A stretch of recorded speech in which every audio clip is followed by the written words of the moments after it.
আমার ভাবি ছিলেন এক যুবতী মহিলা, তিনি আমার সাথে বাড়িতে একা থাকতেন, কিন্তু তার শরীর সবসময় ব্যথায় ভুগত। আমি প্রতি রাতে তার মালিশ করতাম, আর আমি জোরে জোরে মালিশও করতাম। কিন্তু এক রাতে আমার ভাবি গোসল করে এসে আমাকে তার কাছে ডেকে বললেন, তেল নিয়ে আসো দ্রুত, লাইট বন্ধ করো এবং কাজে লেগে যাও। আমি লাইট বন্ধ করতেই তিনি আমাকে তার দিকে টেনে নিলেন এবং তারপর তিনি সারারাত আমার সাথে এমন কিছু করলেন যা আমি কখনো ভাবিনি। আমার নাম জাদ, আমি তখন ২০ বছরের ছিলাম। সেই দিনগুলোতে আমি বাড়িতে একা থাকতাম যখন আমার ভাইয়ের বিয়ে হয়ে গিয়েছিল, যাতে আমার একাকিত্ব দূর হয়। আমার ভাবির নাম ছিল শাবামার, আমি তাকে ভাবি না বলে শুধু শাবা বলেই ডাকতাম।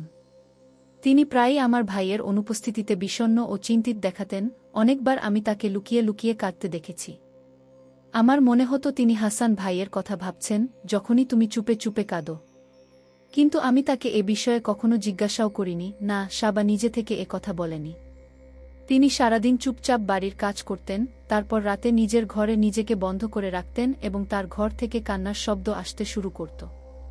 আসলে হাসান তার বিয়ের ১ সপ্তাহ পরেই দুবাই চলে গিয়েছিলেন।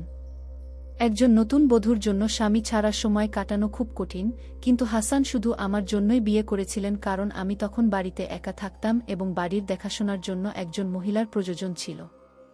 তাই হাসান ভাই শাবাকে আমার হাতে সোপর্দ করেছিলেন। এক রাতে আমি দেরি করে ঘুমানোর জন্য জেগেছিলাম, শাবা আমাকে তার ঘরে ডাকলেন। সেই অন্ধকার রাতে সেই অচেনা ভাবি আমার সাথে কি করেছিলেন তা ভেবে আমি দ্রুত শাবার ঘরে পৌঁছে গেলাম। কারণ হাসান চলে যাওয়ার সময় শাবার দায়িত্ব আমার কাঁধে চাপিয়ে দিয়েছিলেন এবং বলেছিলেন যে আমি তার পরে তার স্ত্রীর সব প্রয়োজনীয়তার খেয়াল রাখব। আমি হৃদয় ও প্রাণ দিয়ে শাবার সব প্রয়োজনীয়তার খেয়াল রেখেছিলাম, কারণ আমি হাসানের টাকায় আরাম করতাম এবং চাইতাম যে শাবা আমার কোনো অভিযোগ হাসানের কাছে না পৌঁছায়। হাসান যখনই ফিরে আসতে চাইতেন, আমরা কিছু খরচ করে তাকে ফিরতে বাধা দিতাম। এই কারণেই হাসান কখনো ফিরে আসার কথা ভাবতেও পারেননি। রাত ১:০০ বাজে শাবা আমাকে তার ঘরে ডাকল। আমি ভেবে পৌঁছালাম যে শাবা হয়তো কোনো জরুরি কাজে ডেকেছে। কিন্তু যখন আমি সেখানে পৌঁছালাম, তখন আমি অবাক হলাম কারণ শাবা তার বিছানায় শুয়েছিল। আমি ঘাবড়ে গিয়ে দরজায় দাঁড়িয়ে গেলাম এবং তাকে ডাকলাম, হ্যাঁ ভাবি, কাজ আছে। আমি ভেবেছিলাম যখন আমি তাকে ডাকব সে উঠে বসবে, কিন্তু আমার আওয়াজ শুনে সে বলল, জাদ, ভিতরে আসো, আমার তোমার সাথে কিছু জরুরি কাজ আছে। সে তখনও বিছানায় মুখ নিচু করে শুয়েছিল। আমি ঘরে ঢুকলাম, কিন্তু আমার চোখ নিচু ছিল। আমি একটু লাজুক ছেলে ছিলাম এবং এটা প্রথমবার যখন আমি কোনো মহিলাকে এভাবে দেখছি। শাবা তার মাথা আমার দিকে ঘুরাল এবং আমার দিকে তাকাল। তারপর আমার নিচু চোখ দেখে সে বলল, জাদ, এতে লজ্জা করার কিছু নেই। তুমি এই বাড়িতে আমার একমাত্র ভরসা। ভালো মন্দে আমার সঙ্গী হও। আমার স্বামী বিদেশে আছে, কিন্তু তুমি সব সময় আমার সাথে আছো। তুমি আমার দেখাশোনা করো। তাই আমি তোমাকে ফোন করেছিলাম এই ভেবে যে এই কঠিন সময়ে তুমি আমার পাশে থাকবে। আমি শাবার কথায় বিভ্রান্ত হয়ে তার দিকে তাকালাম। সে বলল, আমার মাথায় খুব ব্যথা হচ্ছে। তুমি কি আমার জন্য এটা করবে? তোমার ভাই আমাকে বলেছিল যে তুমি খুব ভালো মালিশ করো এবং তুমি তার মাথা ব্যথা মুহূর্তে ঠিক করে দিতে। শাবার কথা শুনে আমি হাসলাম, কারণ এটা সত্য যে যখন আমার ভাই এখানে ছিল সে সবসময় আমাকেই তার মাথার মালিশ করাত। কিন্তু সে তো ভাই ছিল। আমি আমার ভাবির মালিশ কিভাবে করতে পারি? শাবা আমার পরীক্ষা নিয়েছিল। আমি বুঝতে পারছিলাম না কি করব। আমি ভাবছিলাম শাবা কেমন মহিলা যে তাকে মালিশ করাতেও লজ্জা পায় না, যদিও এটা ঠিকও নয়। যদি কোনো মহিলার জন্য কোনো পুরুষের কাছ থেকে মালিশ করানোর আরেকটি সুযোগ থাকত, এবং সেটাও যদি তার দেবর হতো, তাহলে আমি স্পষ্ট ভাষায় না বলেই শুধু না করতাম না, বরং শাবাকে মিথ্যা বলেও দিতাম। কিন্তু সেই সময় আমি তার অঙ্গের সৌন্দর্যে মগ্ন ছিলাম, তাই আমার সাহস হচ্ছিল না যে আমি শাবার সামনে কিছু বলি বা তাকে না বলি। শাবা আমাকে ইশারায় ড্রেসিং টেবিলে রাখা তেলের বোতল দেখিয়ে বলল, এটা খুব ভালো তেল। তুমি এটা দিয়ে আমার মাথার মালিশ করে দাও। এটা বলতে বলতে তার চোখে পানি চলে এল এবং আমার মনে হলো হয়তো তার খুব ব্যথা হচ্ছে। আমার আচরণের দ্বিধা ছিল, কিন্তু আমি শাবাকে না বলতে পারছিলাম না। আমি তেলের বোতল নিলাম এবং বিছানায় তার পাশে বসে গেলাম। ধীরে ধীরে আমি তার মাথায় তেল দিলাম এবং মালিশ করতে লাগলাম। যদিও আমি আমার চোখ নিচু করে রেখেছিলাম এবং নিজেকে কোনো রকম অনুভূতি থেকে দূরে রাখার চেষ্টা করছিলাম। শাবার মাথায় তেল দিতে গিয়ে আমার হাত খুব কাঁপছিল। আমি আজ পর্যন্ত শাবার অনেক কাজে সাহায্য করেছি, কিন্তু শাবা আমাকে এমন কিছু কখনো চায়নি। যখন আমি তেল দিচ্ছিলাম, ঘর সাবার অদ্ভুত আওয়াজে গুঞ্জন করতে লাগল, মনে হচ্ছিল যেন সে কিছুটা স্বস্তি পাচ্ছে। সাবা আর আমার দিকে তাকাল না এবং আমি তার মুখের দিকে তাকাইনি। আমার মুখ লজ্জায় লাল হয়ে গিয়েছিল। আমি এই অবস্থা থেকে বের হতে পারছিলাম না, কিন্তু আমাকে যা করতে বাধ্য করা হয়েছিল। যদি আমি সাবাকে না বলতাম এবং আমার ভাই জানতে পারত যে আমি সাবার কোনো আদেশ মানিনি, তাহলে আমার পকেট মানি বন্ধ হয়ে যেত। কিন্তু আজ সাবার আমার প্রতি অনুগ্রহ কিছু অন্যরকম ছিল। সাবা আমাকে কোনো জিনিস থেকে বিরত রাখত না। আমি বিনা দ্বিধায় সাবার কাছ থেকে আরও টাকা চাইতাম এবং সে অ্যাডভান্সেও চাইত না। অনেকক্ষণ ধরে আমি সাবার মাথার মালিশ করলাম এবং ঘর সাবার আওয়াজে গুঞ্জন করতে থাকল। তারপর সম্ভবত সাবা ঘুমিয়ে পড়েছিল, কারণ তার আওয়াজ আসা বন্ধ হয়ে গিয়েছিল। তারপর আমি উঠে তার ঘর থেকে বেরিয়ে এলাম। আমার হৃদয় অদ্ভুতভাবে ধড়ফড় করছিল।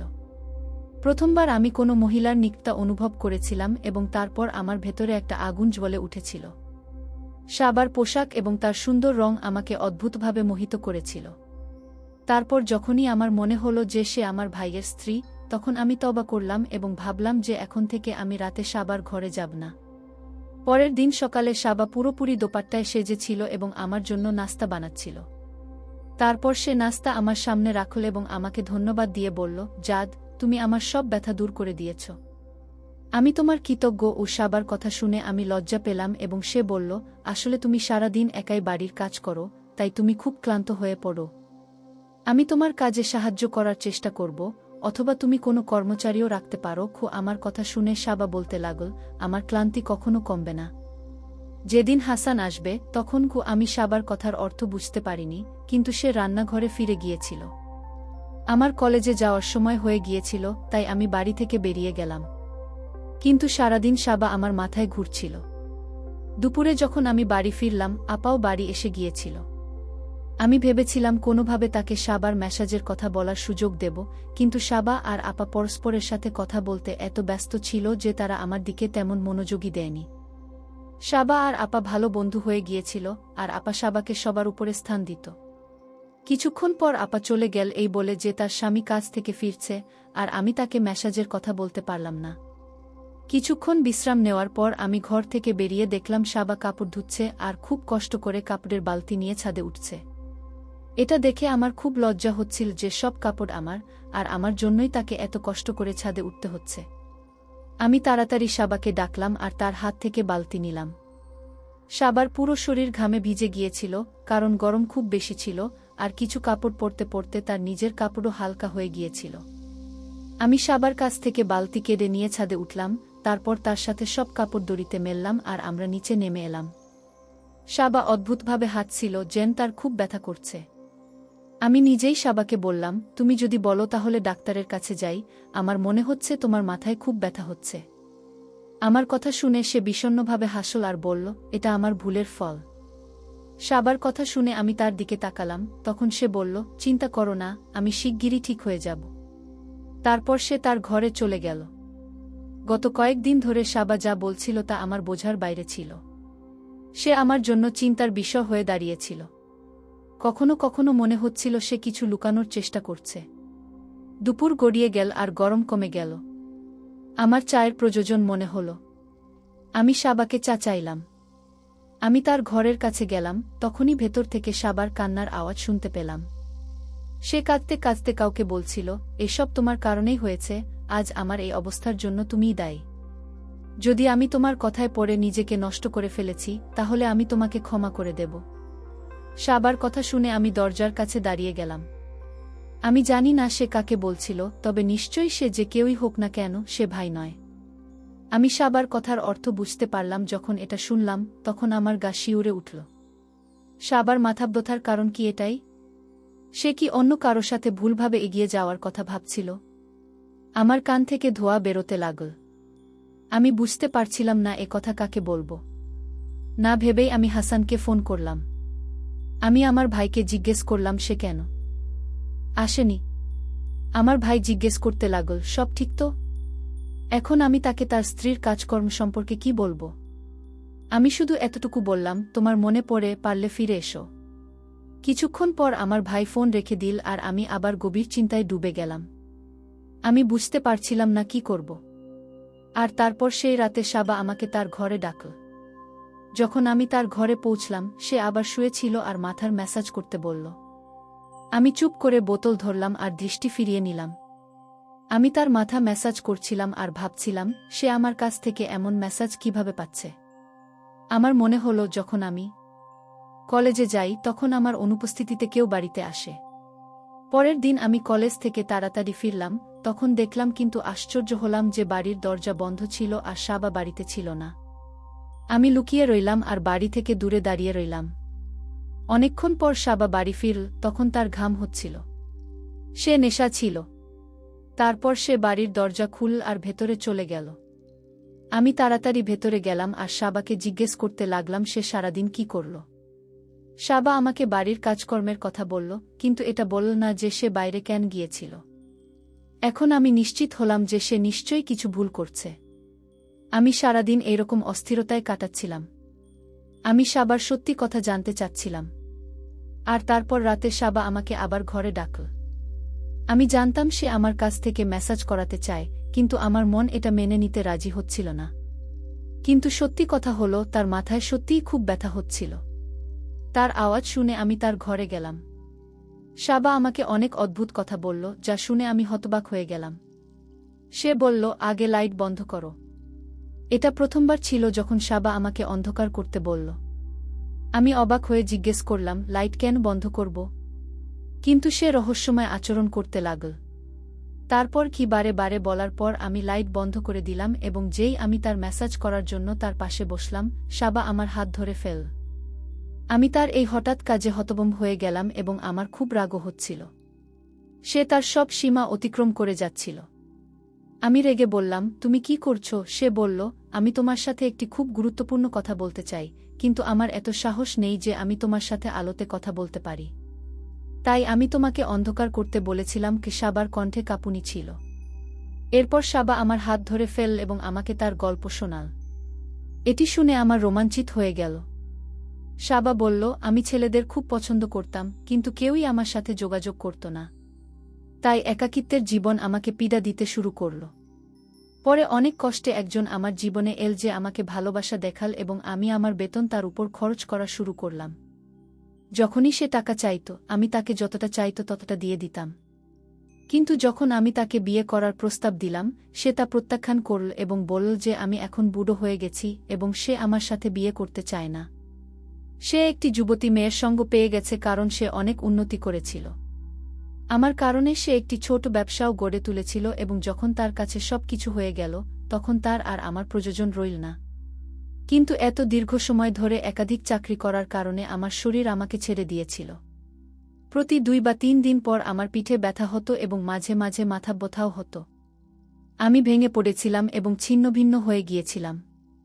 পরে যখন তোমার ভাইয়ের সাথে বিয়ের প্রস্তাব এল, আমার বাবা মা আমাকে বাধ্য করল এবং আমার বিয়ে হয়ে গেল এবং আমি এখানে চলে এলাম। কিন্তু আমি সব সময় আফসোস করতাম যে আমি এমন একজন মানুষের পিছনে নিজেকে নষ্ট করলাম যে কখনোই আমার ছিল না। না আমার ভাইবোনেরা আমার মূল্য দিল, না আমার ভালোবাসার। এবং তারপর আমার সাথে আরও বড় অবিচার হলো যখন আমি জানতে পারলাম যে তোমার ভাই দুবাইতে বিয়ে করেছে। তোমার ভাই কিছুদিন আগে আমাকে ফোন করে জানাল যে সে সেখানে বিয়ে করেছে এবং এই বিয়ে সে শুধু তোমার এবং তার পরিবারের জন্য করেছে। এটি শুনে আমি সম্পূর্ণ পাগল হয়ে গেলাম। আমার পুরো মনোযোগ ছিল এই যে আমি সারা জীবন অন্যদের সেবা করার পরেও কিছু অর্জন করতে পারিনি। এমন চিন্তায় ডুবে থাকা অবস্থায় একদিন আমি কাপড় ধুতে ধুতে ছাদ থেকে পড়ে গেলাম। এতে আমার পিঠ এবং মাথায় ব্যথা আবার শুরু হলো। আমি খুব অসহায় হয়ে গেলাম এবং তোমাকে ম্যাসাজ করতে বলতে লাগলাম এবং তারপর তুমি ম্যাসাজ করা শুরু করলে। আমি নিজেও এমন করতে লজ্জা পাচ্ছিলাম, কিন্তু আমি আর কি করতে পারতাম? তোমা ছাড়া আমার আর কেউ ছিল না। গতকাল আমি আমার বাড়িতে গিয়েছিলাম। আমি আমার মাকে আমার স্বামীর দ্বিতীয় বিয়ের কথা বললাম এবং তাকে জিজ্ঞাসা করলাম যে আমি কতদিন এমনভাবে থাকব। কিন্তু আমার মা আমার হাত ধরে বলল, তোমার স্বামীর বাড়ি ছেড়ে ফিরে আসো না, কারণ এখানেও তোমার জন্য কিছু রাখা হয়নি। আমার ননদ চায় না যে আমি এমন করি। আমি এমন করব এটি শুনে আমি আরও ভেঙে পড়লাম এবং বাড়ি ফিরে এলাম। আমি বুঝতে পারলাম যে আমার জীবনে এখন আর কিছুই বাকি নেই। তাই আজ আমি তোমাকে এই সব বলছি, কারণ আমি তোমার কাছে মেসেজ করাতে লজ্জা পাচ্ছি এবং আজ না হলেও কাল তোমাকে জানতেই হবে যে তোমার ভাইজের বিয়ে হয়ে গেছে এবং এখন সে আর ফিরে আসবে না। তাই আমি ভেবেছি যে আমি তোমাকে আমার সম্পর্কে পুরো সত্য বলে দেব। খেয়ে কথা বলে সাবা ফুপিয়ে ফুপিয়ে কাঁদতে লাগল। ধন্যবাদ। সাবা ঘরের লাইট বন্ধ করে দিয়েছিল। আমরা কতক্ষণ ধরে চুপচাপ কাঁদছিলাম। আমার খুব দুঃখ হলো যে আমার ভাই সাবার সাথে এত খারাপ আচরণ করেছিল। সে আগেই তার সাথে খুব খারাপ আচরণ করেছিল এবং এখন তার ভাই তাকে ছেড়ে চলে গেছে। কিন্তু কোথাও না কোথাও আমরা ভাইয়েরাও দোষী ছিলাম। আমরা হাসানকে কখনো ফিরে আসতে দিইনি। তার বয়স বাড়ছিল। সে কতদিন ধরে একা ছিল। তাই সে বিদেশে একটি মেয়েকে বিয়ে করেছে। অনেক সময় পর সাবা কথা বলা শুরু করল। আমি আমার পুরো জীবন এই বাড়িতেই কাটাব। আমি তোমার সেবাও করব এবং বাড়ির যত্ন নেব। শুধু আমাকে কখনো এই বাড়ি ছেড়ে যেতে বলো না। তোমার ভাই কখনো ফিরে আসবে না এবং আমি এই নিয়েই থাকতে চাই। আমার ভয় যে একদিন তুমি আমাকে এই বাড়ি থেকে বের করে দেবে। আমি সাবাকে বললাম যে এটি সম্ভব নয়। আমি তোমাকে কখনো এখান থেকে যেতে বলবো না। যেভাবে তুমি এই বাড়ি সামলেছ কেউ তা পারে না। কিন্তু তোমার একাকী জীবন ছোট হয়ে যাবে। আমি চাই যে তুমি তোমার ভাইয়ের থেকে তালাক নিয়ে আমাকে বিয়ে কর। সাবা আমার কথা শুনে হতবাক হয়ে গেল। আমি উঠে ঘরের লাইট জ্বালিয়ে দিলাম। আমি সাবাকে বললাম যে তোমাকেও আনন্দের অধিকার আছে না। আমার পড়াশোনা শেষ হতে চলেছে না। আমি কাজ দ্রুত শেষ করে ফেলব। তখন পর্যন্ত আপনার অপেক্ষার সময় শেষ হয়ে যাবেন এবং তারপর আমরা একটি নতুন জীবন শুরু করব না। আপনি এবং আপনার লোকেরা ভালো বন্ধু। এখন আপা সত্য জানতে পারবে তখন সে অস্বীকার করবে না। সাবা বলল, আমি তোমার থেকে অনেক বড় লোকেরা কথা তৈরি করবেন। দুনিয়া কি বলবে না আমি আমার বিদেশি স্বামীকে প্রতারণা করেছি এবং আমার দেবরকে বিয়ে করেছি না। আমি সাবাকে জিজ্ঞাসা করলাম, এই দুনিয়া তোমাকে কি দিয়েছে যে এখন দুনিয়া নিও ভাবছ? না আমার এই সম্পর্কে কোনো আপত্তি নেই না। আমার কথা শুনে সাবা কেঁদে উঠল না। আমি তখনই আপাকে ফোন করলাম এবং তাকে পুরো ঘটনা বললাম না। আপনি খুব লাজুকও ছিলেন। তিনি সাবার কাছে ক্ষমাও চাইলেন এবং তারপর সাবা এহসান ভাইকে তালাক দিলেন এবং কিছুদিনের মধ্যেই সাবা এবং আমার বিয়ে হয়ে গেলেন। সাবা আমার সাথে খুব খুশি না। আমি বয়সে ছোট ছিলাম না কিন্তু আমি আমার ভাগ্যকে সম্পূর্ণরূপে পূরণ করতে সক্ষম ছিলাম না। আমাদের সম্পর্কের জন্য খুব ভালো